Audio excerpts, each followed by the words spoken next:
And again, the 45,000 dealers who serve you with Fire Chief gasoline and other Texaco products present His Honor the Mayor of Texaco Town, Eddie Cantor.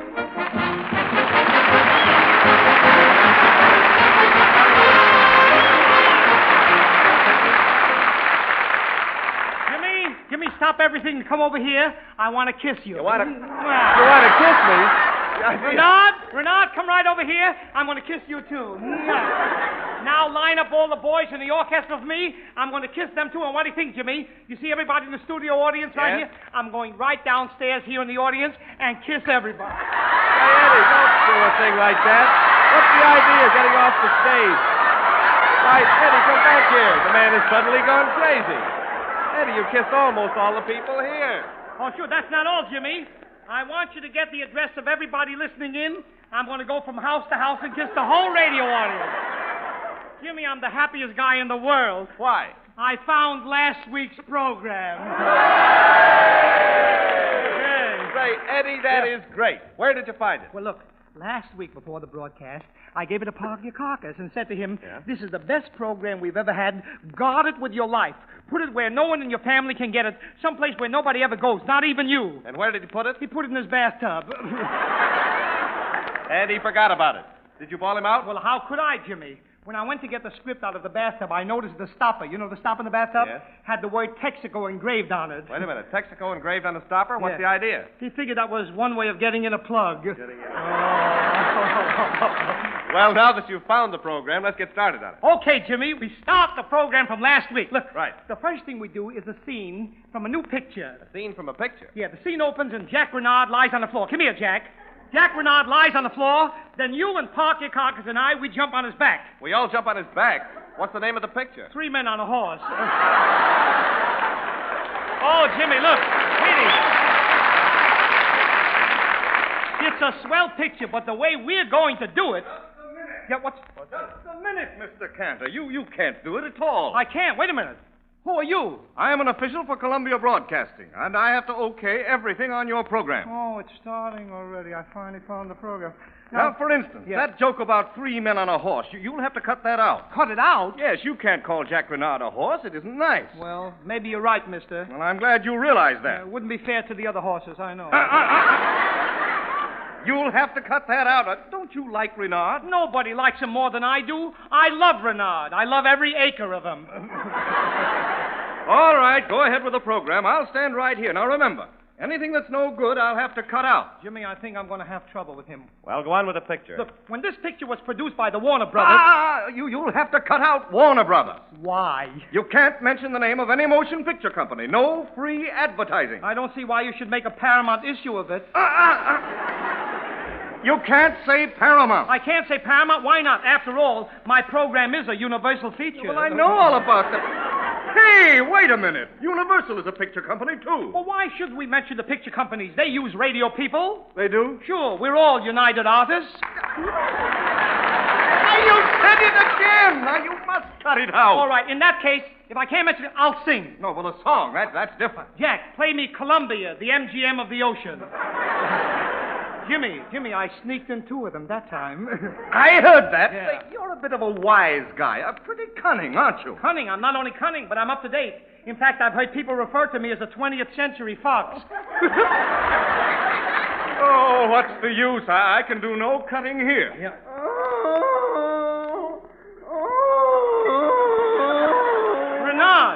Renard, what's happening to you? My appendix. It hurts me. Ooh. Come here, Renard. Mister, are you looking for something to cut? That's right. Take Renard in the next room and get to work on his appendix, will you, please? Go ahead. Will you just skip right there? Boy, he starts cutting out his appendix. It'll keep him busy for a month. Well, Eddie, we got rid of him. Now we can start the program. Okay, Jimmy, now let's go. This is going to be hot stuff. I say to you... Pardon me, Mayor Cantor. Yeah, what is it? I'm Secretary to Mayor LaGuardia of New York. Yes, what can I do for you? Well, the mayor's giving a banquet tonight, and it's going to be the biggest testimonial ever in the city of New York. Thousands of people will be there. You hear that, Jimmy? What an honor. Oh, Mr. Secretary, I'd love to go, but I've got a program, and... He doesn't want you to go. No? No. We're short about 200 chairs, and the mayor wants you to send some over. I see. The mayor expects me to go out looking for chairs. Doesn't he know I'm broadcasting tonight? That's just it. He figures when you're broadcasting, there must be plenty of empty chairs. Get out of here, will you? Get out of here. How do you like that? Out! How do you like that, Jimmy? I finally found last week's program, and I still can't do it. Now, don't get excited, Eddie. We can do it right now. It's nice and quiet. Yeah, I know. It's nice and quiet. Nice and quiet, eh? What is that, Eddie? An explosion? No, he's just operating our Renard's appendix, you see. Operating? Yeah, he couldn't get anywhere cutting, so he had to blast. Say, Eddie, the Columbia official is working on Renard's appendix? Yeah, with him at just a sideline, you see. Mayor What- Cantor. Yeah, what do you want? What do you want? Boy, am I happy you found your program. Oh, that's different. You see, Jimmy, you're a real radio fan. Last week when you didn't do a program, was my business terrible? What are you, a Texaco dealer? No, I own the drugstore across the street. Yeah. And when you get through with a broadcast, do I sell aspirin? Yeah. Get out here! Jimmy, the next guy that interrupts me, I'm going to punch him right in the nose. Excuse me, Mayor Cantor. Excuse you. Take that. Oh, Eddie! Eddie! Yeah, shut up, Jimmy. I'll murder this guy. Take that. Oh, Take that. Eddie! Take that. Eddie, wait! Eddie! Well, no, I'm going to give him again. Oh, Eddie. That takes care of him. Now, Jimmy, what did you want to tell me? I just wanted to tell you that the man you were hitting is the vice president of the Texaco company. I'm not well. Jimmy, am I in a jam? Listen, Mr. Vice President. I apologize. Look at your hair. I'm sorry. I'm really sorry. You should be. Now, Cantor, this has gone far enough. Last week you didn't do a program, and tonight you still haven't done anything. Unless you can get the situation under control, we shall be forced to replace you. What are you talking about? Give me a... You mean replace me? Yes. We'll go out and get another boy in a week. He's going to get a boy in a week. I couldn't get one in 20 years.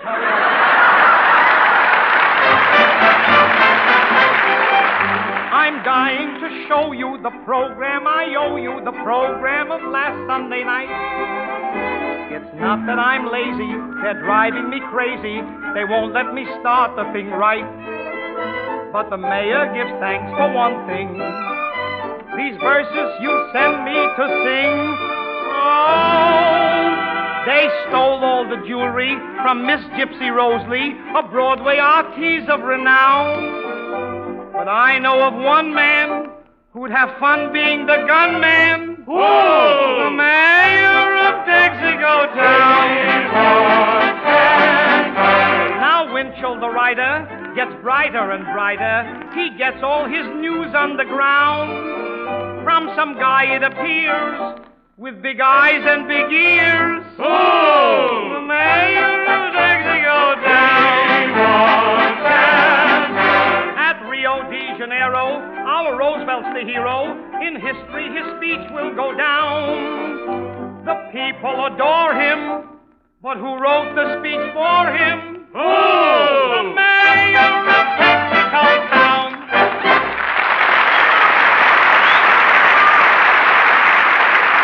Hooray! Hooray! Hallelujah! I got through a whole song and nobody interrupted me. Now I can get started and do the whole program. Oh, I'm sorry, Eddie, but it looks like I'll have to interrupt you. You of all people. Eddie, here's a gentleman who has something very important to say concerning the automobile industry. You know, they deserve a lot of credit. They certainly do. They're the only ones who haven't interrupted me yet. Yeah. Automobile manufacturers went ahead during the lean depression years, improving cars and adding to the comfort and safety of motorists. Today, their courage and foresight rewards us with finer cars and them with new sales records. A splendid example of the resourcefulness of American industry. And likewise, Texaco engineers have worked hand in hand with car manufacturers. They have responded to the call for a lightning-action gasoline.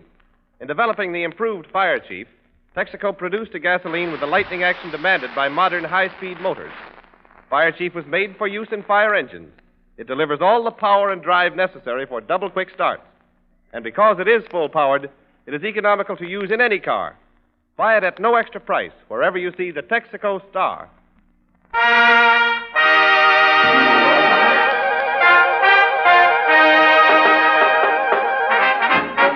Here is the overture Jack Renard was to have played last week. A musical salute to Fred Astaire.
applause has died down. I locked all the doors. No one can get in. Now we can get started. That's right. Let's get started. Park your cars. Park your carcass. What are you doing here? Hello, Eddie Cranberries. Wait, cranberries. Cranberries, you goose? You mean Cantor. Cranberries is a sauce. Well, what's sauce for the goose is sauce for the Cantor. Oh, go. Look, park your carcass. What? Last week we lost the script on account of you. Tonight we can't get started with a program on account of you, and if it keeps up this way, people will stop listening in. That'll be on account of you. Yep, quiet, will you please? Oh, my hand. And on account of you, I almost missed my Thanksgiving dinner. I invited you to my house, and you didn't show up, and we only had Jack Renard for dinner. Did he taste good? Yep. What makes you think we cooked Jack Renard? Well, you roast them every Sunday. Yep.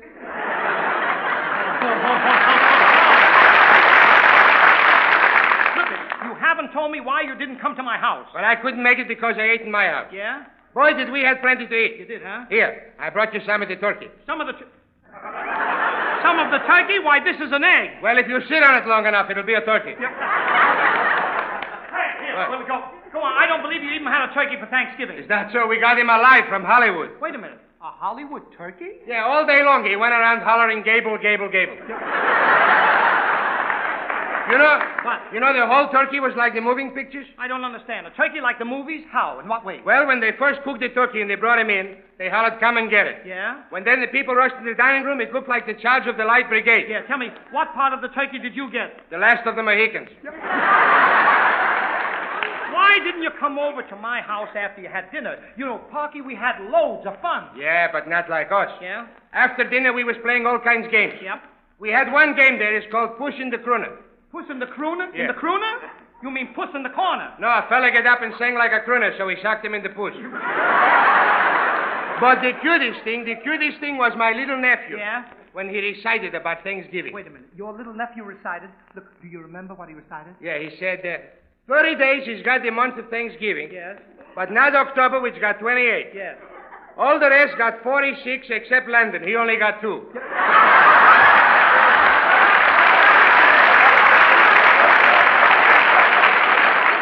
Oh, boy, that is cute. How old is your little nephew? 42. Well, it's very bright for a 42-year-old kid, I suppose. By the time he's 58, he'll be able to spell cat. Go on, he could spell that when he was 39. Yep. But you know, he's smart. Yep. He's a smart kid. He was telling us all about why is the reason we celebrate Thanksgiving. All right, tell me, why do we celebrate Thanksgiving? Because it comes out on a holiday. Yep. No. Look, the first Thanksgiving was celebrated over 300 years ago by the Pilgrims. Boy, I wish I was a pilgrim. Yeah, why? Because after working with you for years, I could make a little progress. Yeah. Pilgrim Progress. Look, you're so dumb you couldn't even spell pilgrim. That's easy. Pilgrim is G-R-I-M, pilgrim. Yeah, that's grim. I don't see the pill. Well, look in the mirror. Yep, go away from me. You know, I know all about the pilgrim. Yeah? I'll find out if you know your history. Did you ever hear of John Smith, the man who fell in love with an Indian princess? Yeah, I know all about that. You know that Indian princess was my great-great-grandmother? Go away. What was her name? Parkyakakis? No, not Park. You mean Pocahontas? No, it used to be Parkyakakis, but she changed the name to Pocahontas. Why? Well, how could you put in a history book Parkyakakis on Plymouth Rock? Yep. Go away.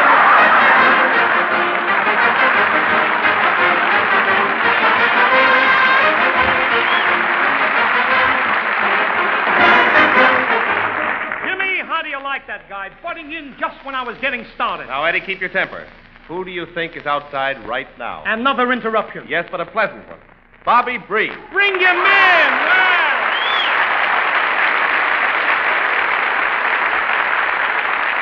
Well, the program can wait. Hello, Daddy. Bobby, what are you doing here? Well, I just came in from San Francisco. I heard you were in trouble. Someone told me you lost your script. Bobby, I lost my script last week. Oh, but it's great to feel that you want to help me. Come here, son. You know, it's good to see you. It's good to see you, too, Daddy. Golly, I'm happy. But tell me, who did you miss most of all? You? And who else did you miss? You? No. I mean besides me. Who did you miss? You. Oh, I see. All right, I'll bring that you in. Come here, Deanna. This means you. Come on in, Deanna. Hello, Bobby. Hello, Deanna. Well, I think I'll take a walk. It'll do you kids a lot of good, I know. Deanna, I must tell you about the new Golden Gate Bridge, a federal project. Is he gone? Yes, Bobby. Gee, I missed you, Deanna. I missed you, too. Did you mean all those X's you put in your letters? Well, to tell you the truth, my sister can't type very well, and she put X's over her mistakes. But if I think they mean what you think, I mean every one of the X's. I'm glad, Bobby. You know, Deanna, a man has to think of his future. A career isn't everything. What's a career without love? Well, it isn't very important without love. You're a very sensible woman, Deanna. Bobby, what are you driving at? What are you trying to tell me? Just listen. Sweetheart, let's grow old together. Love like ours will never die. Hand in hand in fair and stormy weather. Cause just you and I.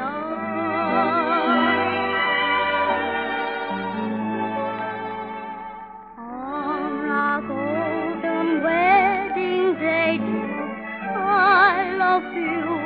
I still will say, dear, so let's grow together, sweetheart, as the years roll.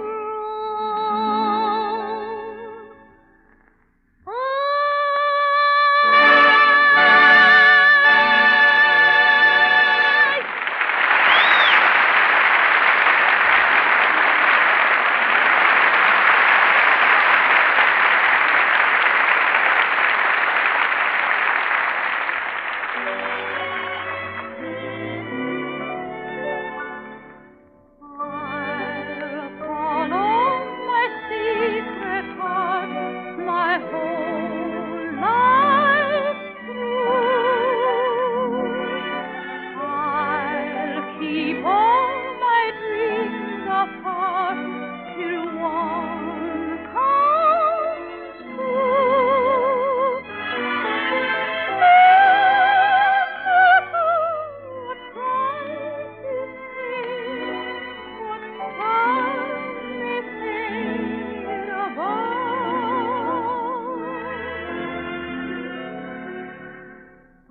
I'll follow my secret heart till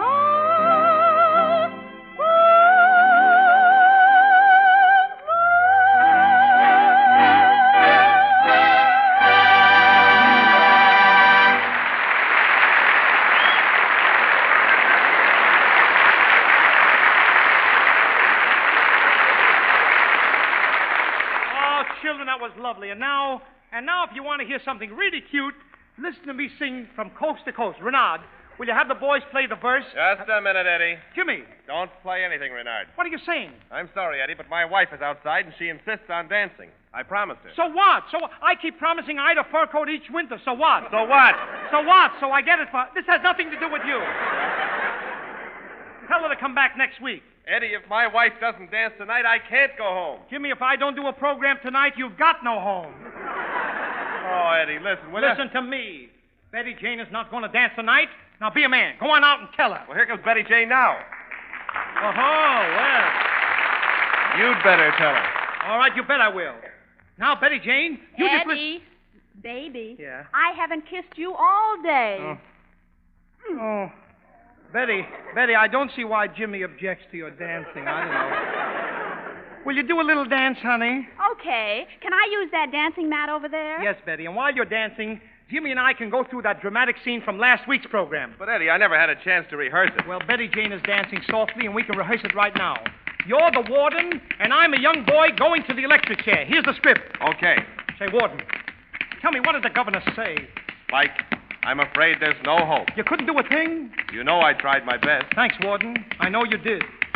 Give this locket to my mother, and give this letter to my brother.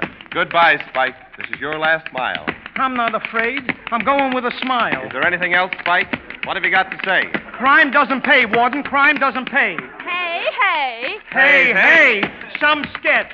Some rehearsal. The program is going from bad to worsel. Come on, Spike, through that little green door.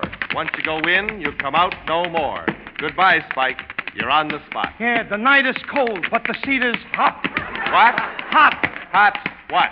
Hot squat. What's the last request that you want to make in life?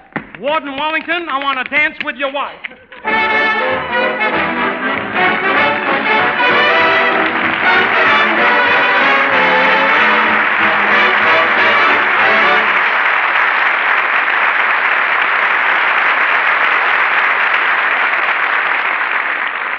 Renard, look, I couldn't get this song in all night. Have the piano player start with me. I'll sneak it right in. Go ahead. I love you has been said in so many ways. It's hard to find something new. Still I tried and I managed to coin a phrase in praise of you. It's my ambition to audition for a swell radio post, just to tell you I love you from coast to coast. It's not the money in it, honey, that I keep thinking of most. It's the chance to romance you from coast to coast. Sometimes I start to pour out my heart in writing, but through a mic, the words sound more exciting. So if I get work on the network, honey, I'll sing you a toast. When I broadcast, I love you from coast to coast. As any fellow can sell his jello, but the thing I like to do most is to sneak in while he's speaking and say I love you from coast to coast. I'd give a tenner to Joe Penner. I'd even drink Coca-Malt with my toast if he'd let me tell you I love you from coast to coast. If my sponsor says, look here, my fine romancer, love may be swell, but it's gas we sell, I'll answer. You know there's no gas like Texaxo gas. For fire chief, I don't have to vote, so I can broadcast, I love you, love you, love you, from coast to coast.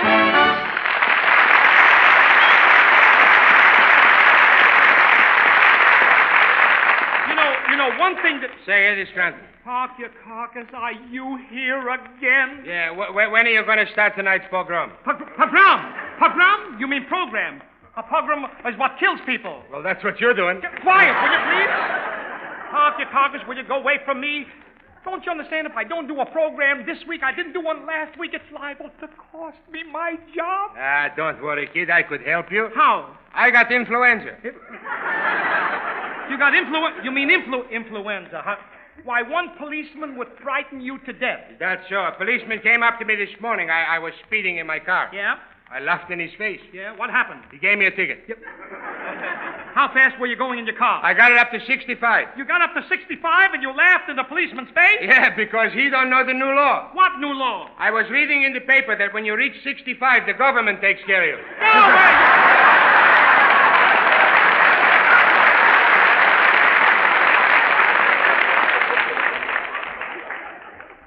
Ladies and gentlemen, please forgive me for not having done a program these last 2 weeks.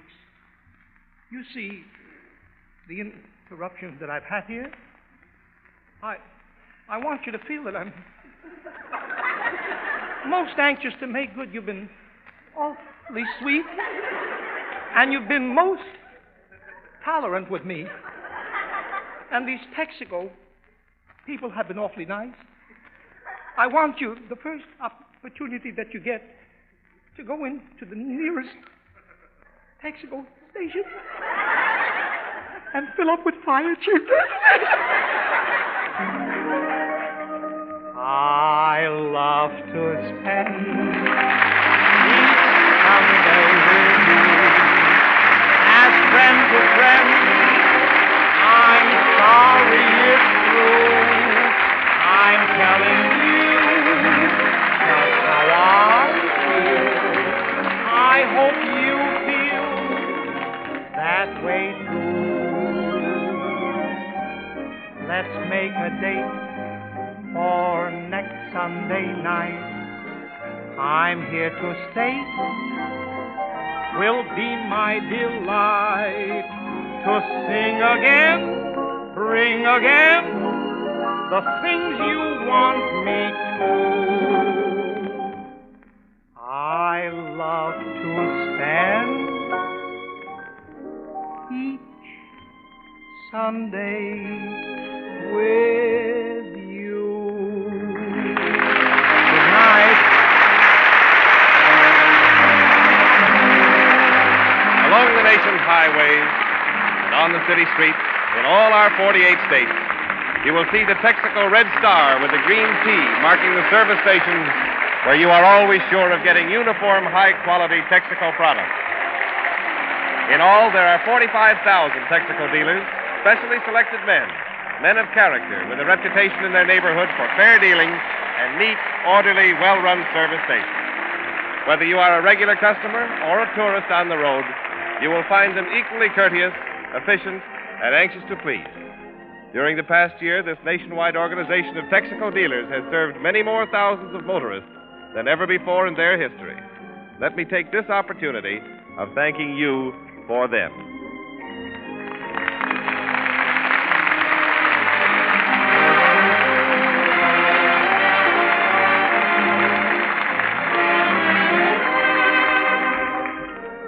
Ladies and gentlemen, I want to take this opportunity of thanking Jack Renard for coming down here all the way from Boston.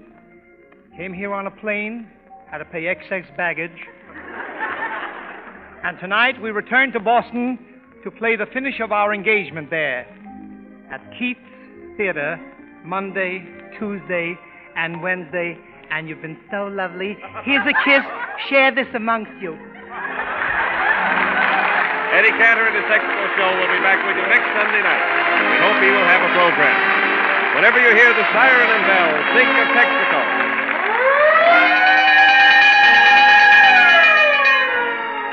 This is the Columbia Broadcasting System.